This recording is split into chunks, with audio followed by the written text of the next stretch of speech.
scary. And we're here in Copenhagen because we believe that the interests of Malaysia need to be represented here, and trying to get Annex 1 countries to commit to ambitious emissions cuts, no cheating, no loopholes, and in so doing we are willing to give them some concessions, but the extent to which we will give them concessions is dependent on the amount of technology transfer, funding and capacity building that we get in return, so we can bridge the climate gap and jump to a clean economy.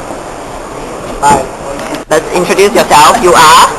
Yeah, my name is Bob and this is Amelia. We are from AG Chambers.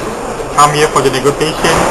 We cover for the legal matters. So my personal advice to Malaysian youth, study hard, study smart, get the very brilliant people in the future and take care of our country. That's all. Especially on the climate thing.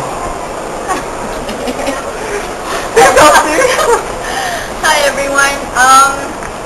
Negotiations here have been very tiring, but it's been exciting as well.